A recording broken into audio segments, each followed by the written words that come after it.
បងទាំងអស់គ្នាថ្ងៃនេះយើងនឹងស្ដាប់ជាមួយគ្នានៅរឿងមួយអំពីកំណើតរបស់កុមារសាំយូអែលតើសាច់រឿងនោះទៅជាយ៉ាងណាសូមបងប្អូនចូលរួមសន្តាប់ជាមួយគ្នា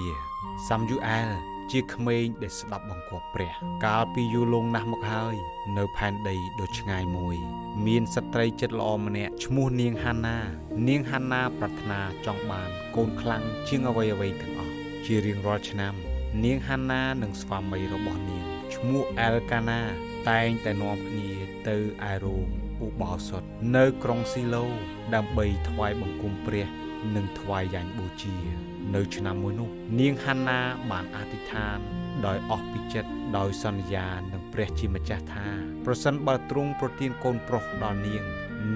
នឹងថ្វាយកូននោះបម្រើព្រះអង្គអស់មួយជីវិតអេលីជាសម្ដេចសង្ឃបានឃើញនាងហាណាយំហើយអធិដ្ឋានដោយស្ងាត់ស្ងៀមលោកគិតថានាងស្រវឹងតែក្រោយពីនាងបានពន្យល់អំពីសេចក្តីសោកសៅរបស់នាងមកលោកក៏ជូនពរនាងថាសូមឲ្យព្រះទ្រង់ប្រោសប្រទានតាមសេចក្តីដែលនាងសូមទៅចុះព្រះជាម្ចាស់ទ្រង់បានឮសេចក្តីអធិដ្ឋានរបស់នាងហាណាហើយនាងក៏មានគភ៌នាងបានប្រសូតបុត្រាមួយហើយដាក់ឈ្មោះថាសាំយូអែលដែលមានន័យថាព្រះជាម្ចាស់ទ្រង់បានស្ដាប់ឮនាងហាណាស្រឡាញ់សាំយូអែលខ្លាំងណាស់ប៉ុន្តែនាងបាននឹកចាំអំពីសេចក្តីសន្យារបស់នាងចំពោះព្រះជាម្ចាស់នៅពេលដែលសាំយូអែលចម្រើនវ័យល្មមនិងលែងបើដោះនាងក៏នាំគាត់ទៅឯរោងឧបោសថនៅក្រុងស៊ីឡូនាងក៏ថ្វាយសាំយូអែលទៅលោកអេលីដោយទូលថាខ្ញុំបានអធិដ្ឋានទូលសូមក្មេងនេះហើយព្រះយេហូវ៉ាទ្រង់បានប្រោសតាមសេចក្តីដែលខ្ញុំបានទូលសូមដូច្នេះខ្ញុំក៏ប្រគល់គាត់ទៅព្រះយេហូវ៉ាឲ្យនៅជាអ្នកបម្រើទ្រង់អស់មួយជីវិតតទៅបងប្អូនដឹងទេថាសាំយូអែលជាក្មេងប្រុសតូចម្នាក់បានចាប់ផ្ដើមជីវិតបម្រើព្រះជាម្ចាស់នៅក្នុងរោងឧបោសថទាំងជួយលោកអេលីដែលជាសម្ដេចសង្ឃសាំយូអែលបានធំដឹងក្តីឡើងនៅក្នុងរោងឧបោសថទាំងរៀនបម្រើព្រះជាម្ចាស់គាត់បានស្លៀកពាក់អាវផាយធ្វើពីសាច់ក្រណាត់ទេសឯកដែលជាសម្លៀកបំពាក់របស់ពួកបូជាចារ្យជារៀងរាល់ឆ្នាំ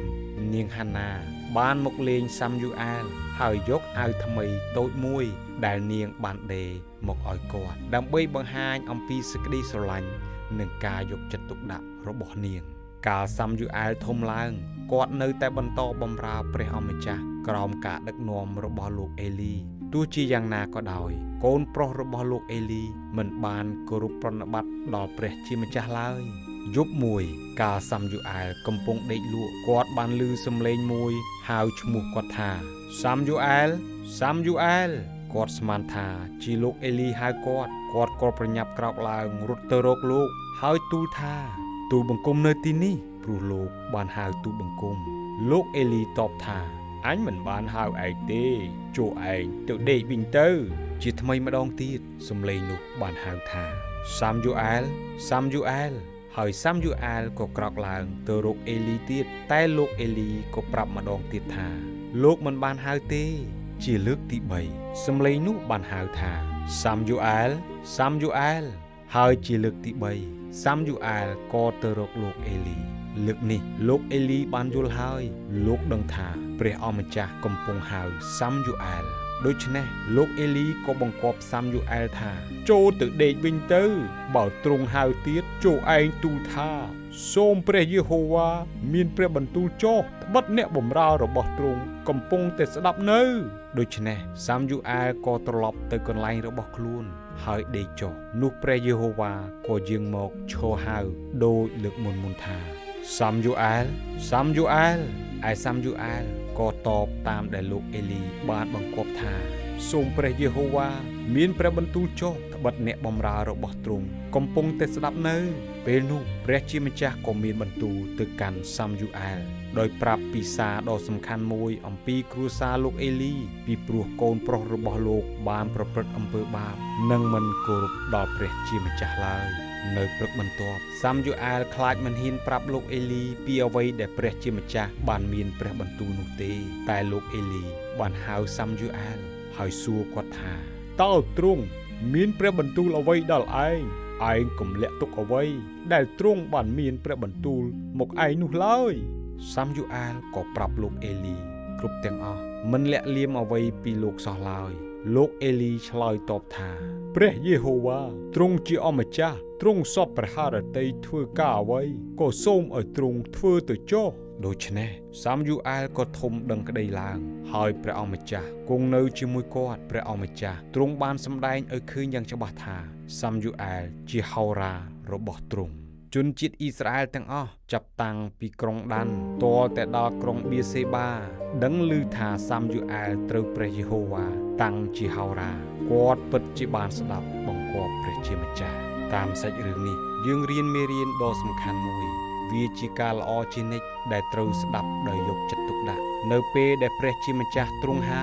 ដូចជាសាមយូអែលដែរយើងគួរត្រៀមខ្លួននិយាយថាសូមព្រះយេហូវ៉ាមានព្រះបន្ទូលចុះត្បិតអ្នកបម្រើរបស់ទ្រង់កំពុងតែស្ដាប់នៅសាមយូអែលជាក្មេងប្រុសម្នាក់ដែលត្រូវបានថ្វាយដល់ព្រះតាំងពីតូចបានបង្រៀនយើងនៅគន្លឹះដ៏សំខាន់បំផុតដើម្បីស្ដាប់ឮព្រះបន្ទូលរបស់ព្រះជាម្ចាស់រឿងដ៏មានឥទ្ធិពលនេះចាប់ផ្ដើមដោយការអធិដ្ឋានដោយស្មោះអស់ពីចិត្តរបស់នាងហាណារហូតដល់ចំណុចកំពូលដែលក្មេងសាមយូអែលរៀនពីរបៀបឆ្លើយតបនៅពេលដែលព្រះហៅគាត់ដោយផ្ទាល់សូមស្វែងយល់នៅក្នុងព្រះគម្ពីរសាមយូអែលខ្សែទី1ចំពុះ3ដើម្បីរកឃើញនៅឃ្លាដ៏ចាំបាច់ដែលយើងទាំងអស់គ្នាត្រូវអនុវត្តដើម្បីឲ្យមានទំនាក់ទំនងកាន់តែជ្រៅជាមួយនឹងព្រះអម្ចាស់ព្រះគម្ពីរសាមយូអែលខ្សែទី1ចំពុះ3ខ10នោះព្រះយេហូវ៉ាក៏យាងមកឈរហៅដោយលើកមុនថា